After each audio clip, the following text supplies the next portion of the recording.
18 নম্বর ওয়ার্ডের কাউন্সিলর সূর্যদের উদ্যোগে আজকে স্বেচ্ছায় রক্তদান শিবির এবং তার পাশাপাশি কৃতি ছাত্রছাত্রীদের সম্বর্ধনা অনুষ্ঠান চলছে। এই মুহূর্তে দেখাবো আমার বাঁদিকে যে অনুষ্ঠান মঞ্চ, সেখানেই আমরা দেখতে পাচ্ছি এই যারা কৃতি ছাত্রছাত্রী তাদেরকে যেমন সম্বর্ধনা দেওয়া হয়েছে, তার পাশেই ডান দিকে রাস্তার উপর যে বাস দাঁড়িয়ে রয়েছে একেবারে শীততাপ নিয়ন্ত্রিত, এই বাসেই কিন্তু স্বেচ্ছায় রক্তদান শিবির অনুষ্ঠিত হচ্ছে। যারা স্থানীয় মানুষজন রয়েছেন, তৃণমূল কর্মী রয়েছেন, তারা যাচ্ছেন তাদের স্বাস্থ্য পরীক্ষা করানোর পর সেখানে কিন্তু রক্ত সংগ্রহ করা হচ্ছে।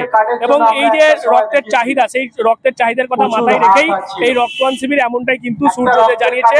কারণ তার যে পূর্ব অভিজ্ঞতা, তার নিজের ভাই যখন অসুস্থ হয়ে পড়েছিল তখনও কিন্তু রক্তের প্রয়োজন হয়েছিল এবং সেই সময় কিন্তু টের পেয়েছিল যে রক্তটা কতটা প্রয়োজন। রক্তদান শিবির আমরা প্রতি বছরই করি, এবছর নতুন না। অ্যাকচুয়ালি রক্ত মানুষের যখন প্রয়োজন হয় তখনই সেই মানুষটাই বোঝে যে রক্তটা কতটা প্রয়োজন। আজকে আপনারা জানেন যে আমার ভাইয়ের একটা অ্যাক্সিডেন্ট হয়েছিল, সেই রাত্রিরে আমি বলেছিলাম রক্তটা কতটা প্রয়োজন। তো এই রক্তের জন্য রক্তদান শিবির আমি অনুরোধ করি, এটা প্রত্যেক জায়গায় আমি বলি, প্রত্যেকটা ক্লাব সংগঠন থেকে শুরু করে প্রত্যেককে, যে কোনো সংগঠনের উচিত একটা রক্তদান শিবির বছর অন্তত একটা করে করা। কারণ বলতে গেলে সেই একই কথা যে রক্ত কোনো কারখানায় তৈরি হয় না, রক্ত মানুষকেই দিতে হয়। তাই রক্তদান উদ্দেশ্য একটাই, মানুষের কাজে লাগবে, মানুষের প্রয়োজন। এখানে বলে 70 জন আছে। আমার দুই অভিভাবক রাজনৈতিক, মাননীয় অরিন্দম গুইন এবং সুবীর মুখার্জি এইমাত্র এলেন। ডানকুনি পৌরসভার চেয়ারপারসন থেকে শুরু করে সিআইসিরা ছিলেন, অল কাউন্সিলর সবাই ছিলেন। যাই আরও বিধায়ক আসার কথা আছে, আসবেন। এই ব্যাস ওই যারা 18 নম্বর ওয়ার্ডে যারা কৃতি ছাত্রছাত্রী রয়েছেন এবছর মাধ্যমিক ও উচ্চ মাধ্যমিকে, তারা সম্বর্ধিত হয়েছেন, তাদেরকে আমরা সম্বর্ধনা দিয়েছি। ডানকুনি মানুষের উপকারের জন্য ব্যাপার নয়। আপনি আমাদের নেতৃত্বরা বলছিল, আমার জেলা কর্মাধ্যক্ষ সুবিধা বলেছে, জেলা সভাপতি অরিন্দমদা বলেছে যে দেখুন এইসব ব্লাড ডোনেশন ক্যাম্প বলুন বা মানুষের পাশে থাকা যে কোনো প্রোগ্রাম আপনারা যতগুলোই দেখবেন তৃণমূল কংগ্রেসই করে। কারণ ভোটের সময় ছাড়া অন্য পতাকা দেখা যায় না, আমরা মানুষের পাশে আছি। আর 18 নম্বর ওয়ার্ডে সূর্য প্রথম কাউন্সিলর, যখন কাউন্সিলর হওয়ার আগে যখন প্রচারে এসেছিল সকলেই বলেছিল আপনারা একবার আশীর্বাদ করুন, সূর্য মানুষের পাশে থাকবে। আর সেই প্রতিশ্রুতি ও পালন করে চলেছে যে প্রত্যেক বছরে একটা, দুটো, তিনটে করে প্রোগ্রাম সূর্যদের মানুষকে বুঝিয়ে দিচ্ছে 18 নম্বর ওয়ার্ডের মানুষকে বিপদের দিনে আমি আছি। তার সঙ্গে সমস্ত নেতৃত্ব, চেয়ারম্যান, ভাইস চেয়ারম্যান, আমার কর্মাধ্যক্ষ, জেলা সভাপতি, সকল কাউন্সিলর সকলে আছে, সকলে আমরা বুঝিয়ে দিচ্ছি ডানকুনি মানুষের পাশে আছি। মমতা বন্দ্যোপাধ্যায়ের আশীর্বাদ আমাদের উপর আছে, আমরা ডানকুনির জন্য, ডানকুনি উন্নতির জন্য বদ্ধপরিকর। আপনারা জানেন সূর্য এখন কাউন্সিলর হয়েছে বলেই যে রক্তদান শিবির করছে তা নয়। সূর্য এমন একটা ছেলে যে মানুষের আপদে বিপদে সবসময় থাকে পাশে। এই পাশে থাকার জন্য মানুষ তাকে কিন্তু আশীর্বাদ করেছেন এবং এই প্রায় 2.5 বছর আজকে কাউন্সিলর হয়েছে। কাউন্সিলর হওয়ার পর থেকে তো আরো বেশি প্রোগ্রাম, আরো বেশি কাজ, আরো বেশি এলাকার উন্নয়ন, সেই উন্নয়নগুলো করে চলেছে। যখন সূর্য কাউন্সিলর ছিল না তখনও কিন্তু সূর্য আমার কাছে গিয়ে ম্যাডাম এই কাজ করতে হবে, ম্যাডাম এইটা করে দিতে হবে। আর এখনো তাই, সূর্য ম্যাডাম এই কাজটা আমার বাকি আছে, এটা করতে হবে। তার সাথে সাথে এলাকার উন্নয়নে কিভাবে মানুষের কাছে থাকতে হয়, কিভাবে মানুষের পাশে থাকতে হয়, কিভাবে কাজ করতে হয়, এটা কিন্তু সূর্য জানে।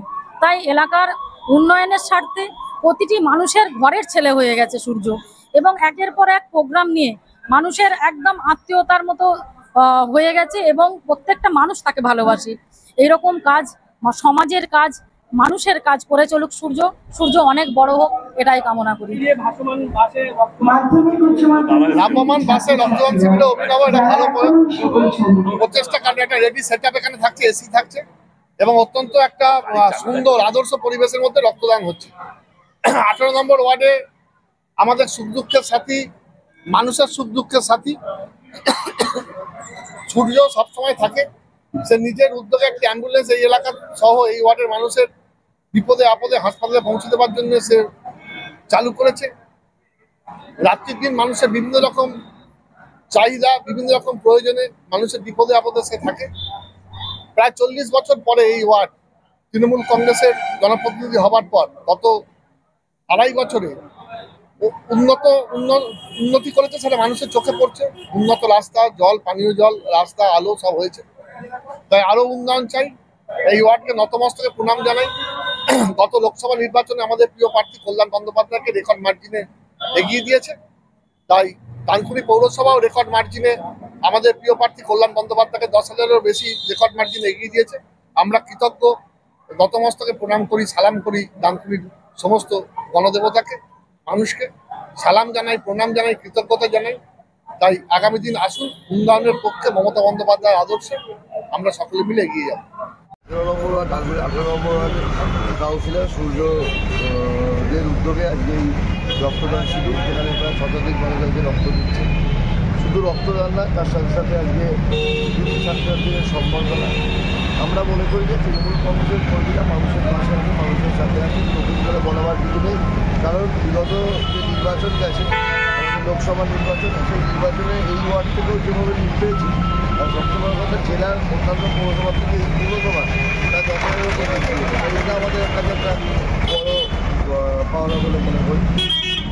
এখানে কাউন্সিলররা সবাই আছে, আমাদের জেলা পরিষদের কর্মদক্ষ নেতা আছে, সবাই এখানে উপস্থিত আছে। সবাই মিলে আজকে একটা বড় রক্তদান উৎসবে পরিণত হয়েছে এবং সেই কারণেই আজকে তার উদ্যোগে আমরা দেখতে পাচ্ছি রক্তদান শিবির হচ্ছে। সেখানে যারা স্থানীয় নেতৃত্ব রয়েছে, ডানকুনি পৌরসভার চেয়ারপারসন হাসিনা শবনম থেকে শুরু করে ভাইস চেয়ারম্যান এবং কর্মাধ্যক্ষ সুবীর মুখোপাধ্যায়, জেলা সভাপতি অরিন্দম মিন, তারা প্রত্যেকে এসেছিলেন এবং এই সূর্যদের যে উদ্যোগ, সেই উদ্যোগকে তারা প্রত্যেকে সাধুবাদ জানিয়েছে এবং তারা জানিয়েছে যে সামাজিক কর্মকাণ্ডে কিন্তু তৃণমূল বরাবরই এগিয়ে রয়েছে। যেমন এই ডানকুনি পুরসভার এই যে যদি আমরা উন্নয়ন দেখি, উন্নয়নে যেমন তৃণমূল কংগ্রেস পরিচালিত পুরসভা এগিয়ে রয়েছে, পাশাপাশি এইভাবেই রক্তদান শিবির থেকে শুরু করে বাচ্চাদেরকে, এই ছাত্রছাত্রীদেরকে উৎসাহিত করাতেও কিন্তু যথেষ্ট এগিয়ে রয়েছে তৃণমূল, এমনটাই কিন্তু জানা যাচ্ছে সূর্য থেকে শুরু করে যারা নেতৃত্ব। আপনারা কি বলবেন এই বিষয় নিয়ে? অবশ্যই কমেন্ট করে কমেন্ট বক্সে নজর রাখবেন। ডিএনএন বাংলা, ডিএনএন বাংলা সবার মনে, সবার